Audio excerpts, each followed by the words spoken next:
Hey, welcome to the Texas Hold'em Podcast. I'm your host, Mark Zimmerman, President and Chief Operating Officer of Renters Warehouse Houston.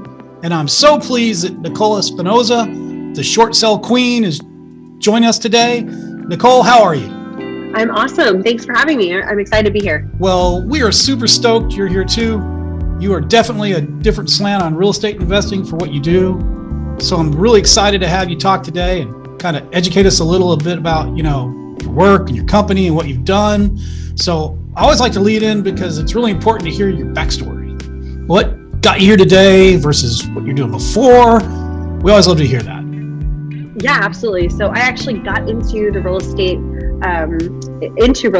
by doing REOs, which are foreclosures. So I got in when everyone was trying to get out in 2007, 2008, right? Timing. And I was working with asset managers and managing these REO listings. So I was learning the ins and outs of how the banks worked and operated. Yeah. So I learned all the hard stuff before I even knew like the easy stuff, right? And it was like about 150 a month. So we did this on a very high level. It was a terrible job because the banks were our clients, and we were evicting people, and it was a lot. But it was like a crash course, right? And my first listing was actually a short sale. So when I got out of REOs, I was like, I want to do traditional real estate. And my first listing, of course, was a short sale. And what intrigued me about what we specialize today and what we do today is the fact that most people did not understand this niche, and they still don't, right? But back then it was even worse because it wasn't as common. And most people, when I would talk to them about it, they're like, just run, just walk away from it. Don't even worry about it, and for me, I'm like, no, like I want to help this person. Right. And I've always been like solution oriented, like how can I fix this or how can I come up with a solution? And so I was on the phone for like an hour and a half with Aquin at the time, asking 100 questions because I had no idea. And the guy to this day probably was like, I had this one annoying person I couldn't hang up on because I would just keep asking and asking and asking. Yeah. And that's honestly how it started. And I went all in on it. And what I didn't know at the time was because I heavily focused, I started, building that brand and building that niche. And then now it's been 10 years, 10, 11 years. And that's all I've done for the last 10, 11 years. So it's that and the consistency that really built the brand and, doing what we said we were going to do. That makes a lot of sense though, because you kind of went at it from the other direction because you had that experience handling REOs for banks. Back when we were buying a ton of houses, I had no luck when I was managing my We Buy Ugly Houses franchise, but I didn't understand what the banks wanted.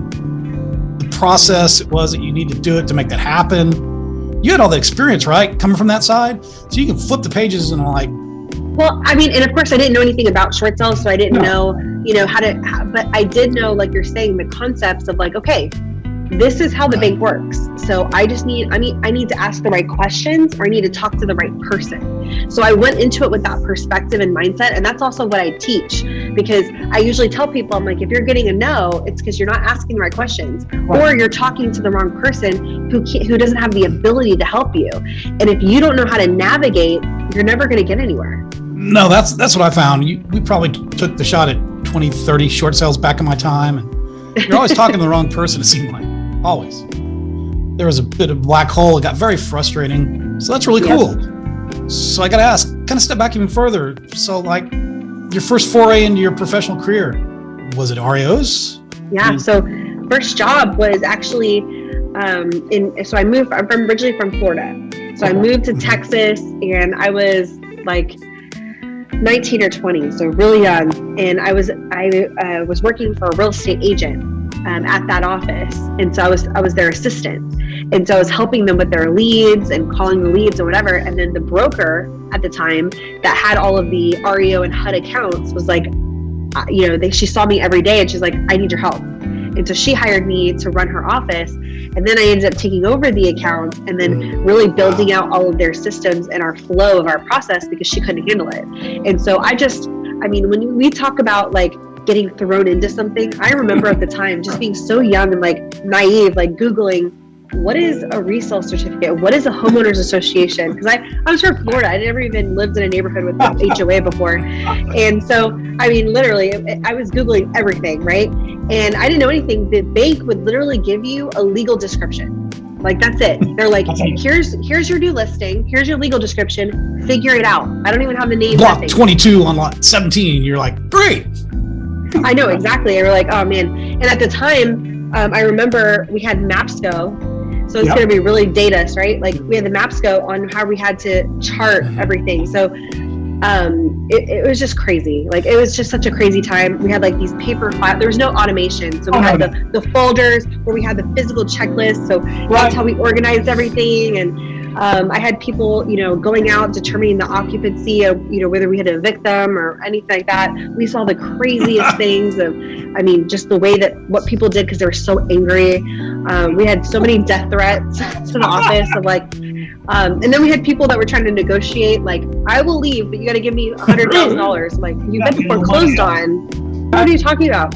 So that's a whole other, and it's funny that you asked me that because I never get to talk about that experience. Yeah, I was wondering, because a lot of people don't choose real estate as their first industry that they go into. Now, for you, it's great because it sounds like you're all naive and you're like this unshapen block of clay, right? So you didn't know to be scared. You didn't know what you didn't know. What's a big deal, huh? Well, that's an awesome way to do it. Wow, it's so interesting. Well, you actually brought me way back because we had key maps as a map, these little key maps, right? We drive around, highlight the streets that we went down, try and find, a place that we could buy. So anyway, that's funny. It's a great story though.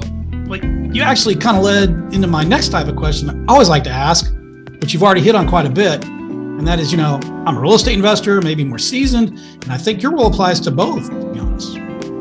I'm still like, how do you do it anyway? So how does a short sell queen help me as a real estate investor to make money and make my life easier? Whatever. So how do you make that happen? Yeah, absolutely. So great question. So really, there's twofold, right? So in the immediate, when you have all of these leads that and I'm not talking about getting new leads. I'm talking your existing leads that you already have that you're throwing away or walking away from because the numbers don't make sense. And you don't know how to make these no equity leads profitable. And so we're, one thing a lot of people don't know about us is that we're 100% referral. And so we've been like that for the last 4 or 5 years. Wow. And what that means is that we are solely based on reputation and relationships. Wow. And the reason why it's so powerful is because if you are already paying for these leads, if you are already out there, getting the data, and you know how expensive it is. You said you own a HomeVestor franchise, so you know how expensive it is to get these leads. And then when you have this great conversation and you can't do anything with it, like, that's like the most defeating thing. And your cost per lead goes up tremendously. And so because of that, when you partner with us, we give you that opportunity to now purchase that same lead at a discount. And without having to pay us, without having to actually facilitate the process yourself, we do all of the negotiations and we represent the homeowner. So we're licensed, I'm a licensed agent and I have a licensed brokerage, and we do all the negotiations and we help this homeowner sell the house for less without having to come out of pocket for anything and walk away free and clear from that debt. And for the investor, give them an opportunity, now a whole other pipeline of properties to purchase. And that's the goal. And for wholesalers, or say you don't want to take down the property, we'll pay you for the lead. So either way, you're going to get compensated, which means that now, every time I talk about this, especially with investors, this light bulb goes on, like, oh my gosh, like I know like 3 people on the top of my head that I could literally, call right now. And so that's one part that, as far as our partnership, the other part is just the education, to have better quality conversations. Like, we have so much education out there for real estate investors to help them, because, even if it has equity, like, how do you get these people in pre-foreclosure to trust you, to build rapport? Because your same, marketing strategy of I can close quick, most of the time will scare them away, because everyone is saying that too. Right. Because they remember they need you, but they don't want to work with you. Right. So how do you get them to see the value and trust you when you have 100 other people contacting them about the same thing, right? And so we teach them how to have better quality conversations and really helping them explain, the different options and the objections that these homeowners will come across with these homeowners. Yeah, that's great, because you basically told me about 2 things that I'd seen when I was on your YouTube channel, which people should go out and check out. It's got a lot of great content, but I always knew that you were great at closing short sales, but I didn't realize the educational portion that you provide, which is so important. And I just didn't know about, hey, I'm a wholesaler, I don't even want to do this, but hey, give me a little love and I'll give you my leads. That's good too. But to put it in perspective, I had my We Buy Ugly Houses franchise 9-10 years. We're spending $20,000 a month in advertising. We generate about 300 leads, and this is the truth, 270 of them we couldn't do anything about because they didn't have enough equity. They didn't have a desire to sell a discount. They were like, what? I'm getting foreclosed on a week. We're like, oh my gosh, just like you said, they just went gone. So we go look at 30 houses and we buy 10. That's exactly the numbers back in the day. So you can see why we took a few shots, more than a few, and tried to figure this whole short sale stuff. We were never successful at it.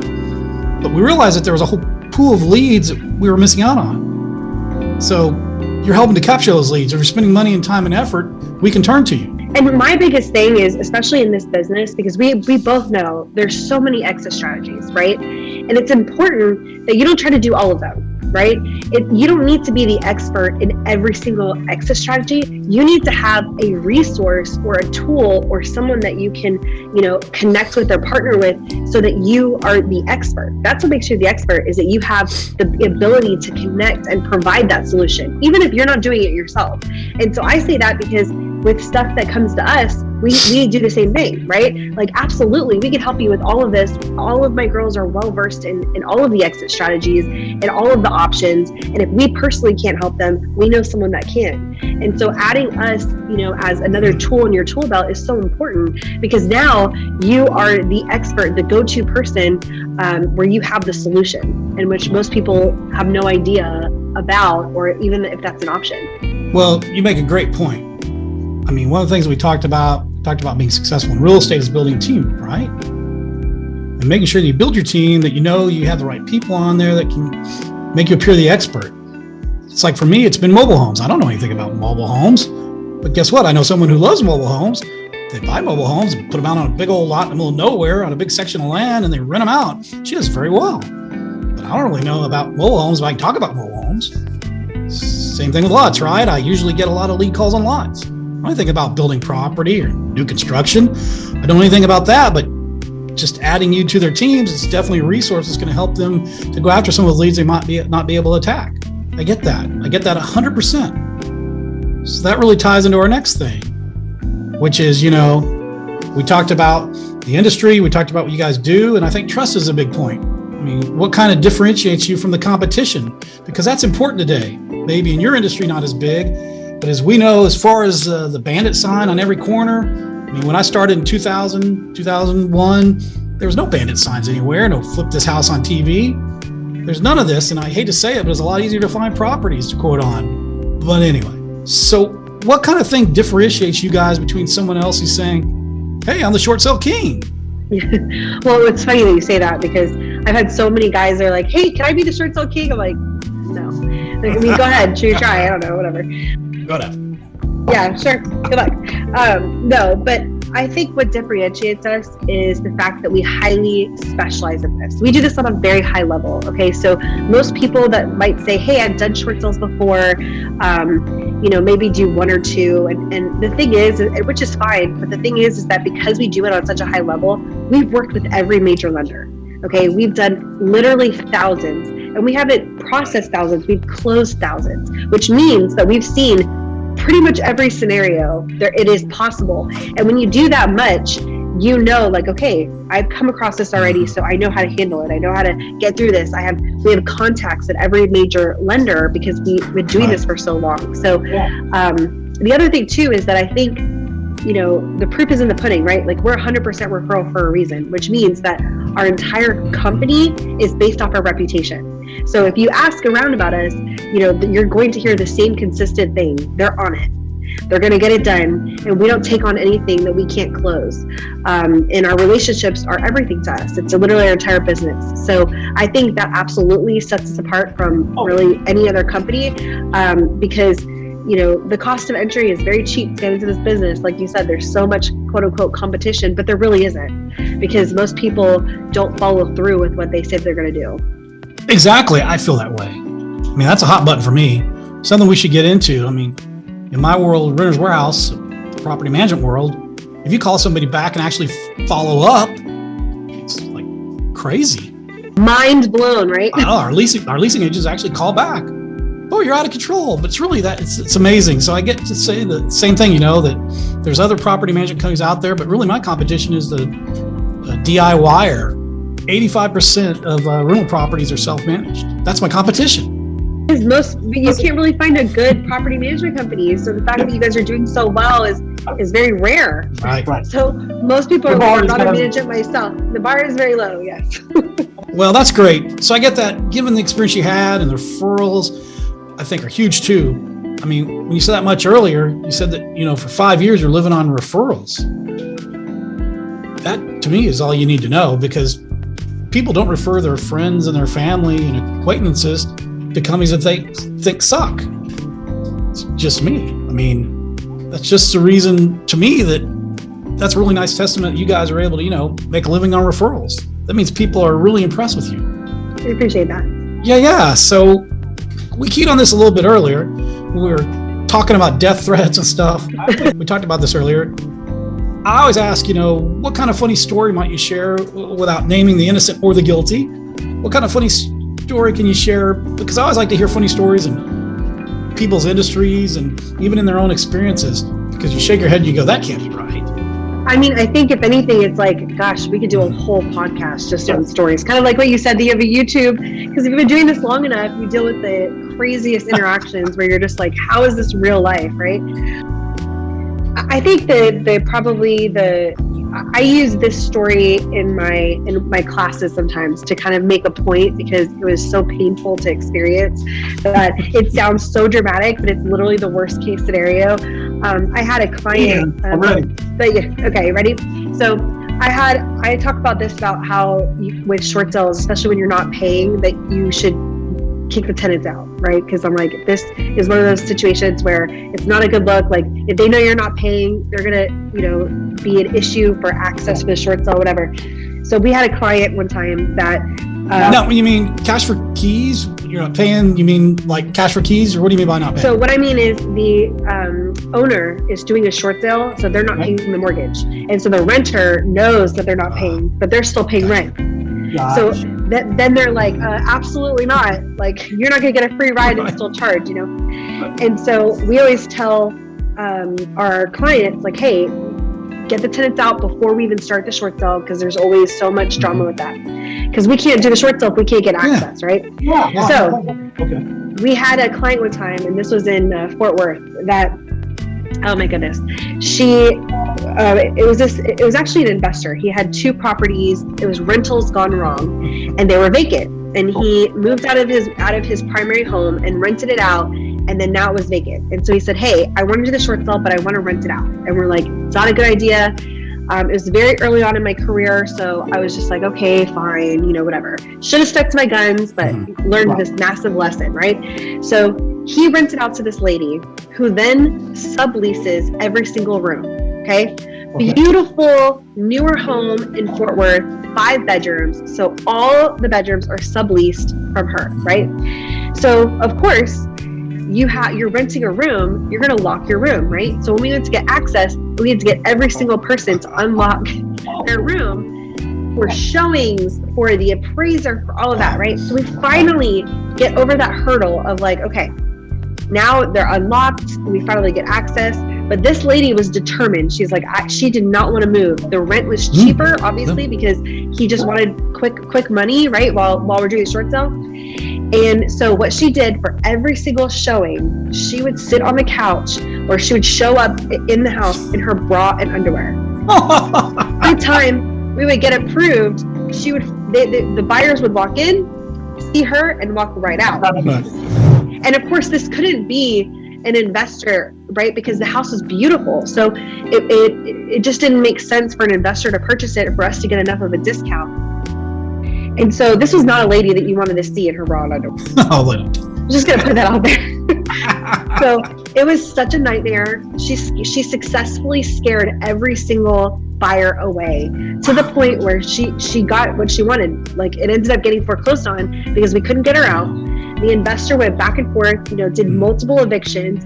She was a professional, so she had all the paperwork. And eventually the investor was like, I'm done. And I'm like, I can't do my job unless you get her out. And he couldn't get her out. And so, that one ended up canceling the short sale. And so it was a very hard lesson because, it was like a $400,000 or $500,000 house, and it was very early on. But that was a funny story because you should have seen the feedback from the real estate agents from all of the showings where one day she was like half naked, and then the other day she was like playing loud music, walking around like a crazy person. One day she passed out in the lawn, like on purpose. Like, oh my gosh, just the stuff that this lady did, the lengths to stay in that house. It was just fine, you win, Oh my God, it was terrible. That's a great story. That's a fantastic story. And I never thought about that because the short sales we always took shots at, we were never successful with, homeowners are going to get foreclosed on. I never thought about it with a tenant in the property. Oh yeah, a ton. We have a ton of those. That makes a lot of sense. Okay. Well, that kind of ties into my next question, which is my last question. That is, if you could share anything, thoughts about what especially someone a new, a real estate investment person should know or do or be aware of.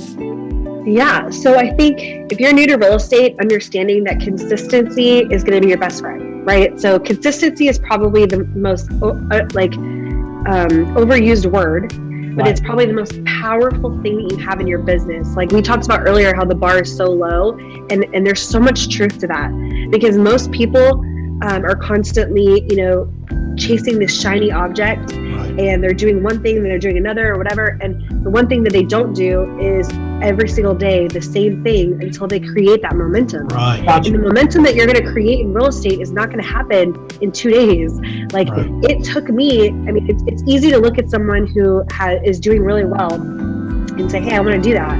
But what you don't understand is the 4 or 5 hours a day I'd be on the phones every single day creating that momentum, even when I was getting hung up on, even when I felt so defeated. Like there's so much of like the unglamorous side that is so important, but you have to fall in love with that because that's what you're building, and you're building a business. Like this isn't something that you make a couple calls. Like you have to know how to market, you have to know how to communicate, you have to know how to follow through, you have to know how to sell and help this person actually get to the closing table, right? Like it's not enough to get it under contract. How do you dispo it? How do you and so understand that your perspective going into it is extremely important, and I think you can apply it to every area in real estate. So I think that'd be really good advice for someone coming in. No, you hit the nail on the head because it's really easy, especially in the industry that we've chosen to play in, to get distracted and got to start chasing stuff. Like you said, the shiny object. So many different things. I'm 21 years in now, and I've never done new construction, right? I know people make a lot of money in new construction. I know people do great on short sales. But all the sideline stuff. Hey, why don't we start our own repair company in-house rather than outsourcing it, for a good profit margin? But what? That's another company. So I think you're right. I think you're not getting pushed over to the side on all the shiny things that come in. That makes a lot of sense. And the rest too. You got to do the reps, and it sucks. If it was easy, everyone would be doing it successfully. Everybody be doing it. Right. Everybody would be making money, right? If it was easy. Exactly. Like I forgot who it was that said he was an old actor on last night. And he was an overnight success. But he'd been doing big parts for like 12 years, busting his butt. But they talked about it was an overnight success. He said, hey, I killed myself for 12 years now. That's success. That's really good information. So how can someone get a hold of you? What should they do to reach out? Because I'm sure people want to. I wish back when I was chasing 30 houses a month, you and I were working together. Yeah, absolutely. So I think YouTube's the best place. If you go to the short sale queen, I mean, you could literally Google the short sale queen. You should see it on YouTube. And we give so much free education. You're going to have all of our links there for our website, Instagram, all of the places to connect with us. And our website has all of our education products, as well as how to submit a lead and how to partner with us. So YouTube is probably the best place to go. And if you subscribe, you'll get notifications every week. We do a video every week. And honestly, all of my content is geared towards real estate investors and real estate agents. So this is definitely something that will be great for you guys, because we're always trying to answer as many questions and really provide as much value as possible. Because if you're making better calls, they're going to be better referrals, right? Exactly. And we could have better deals that we could do together. So it's a win-win. Awesome. So all that's out there. I was on your YouTube channel, and I can see there's a place for the email address, and I saw that you're on all the social media platforms. You've been out there for a while. You drive that bus a lot longer than some of us. This is our second year on YouTube. So it's definitely a journey. It's a totally different ride, because most of my business and my platform was on Facebook, when Facebook was a lot bigger, or I guess, not a lot bigger, but less oversaturated. So I really built my brand on there, Instagram, and now YouTube is a whole other world that has been great. It's been awesome. That's good. Yeah. Like I said earlier, I went out there and there's a lot of great content out there that people can access from their home, right? I just want to make sure people can grab onto you and engage with you for short sales and education and leads too. Here's a lead. Thank you for playing and all that great stuff. I love it. Absolutely. Well, I thank you so much for you taking the time to talk to me. It was really a fun time, and also an education too. Yeah, absolutely. Thanks for having me. Appreciate it. Thanks. Thanks for watching, everyone. We really hope you enjoyed the video. If you did, please hit the like button and subscribe below.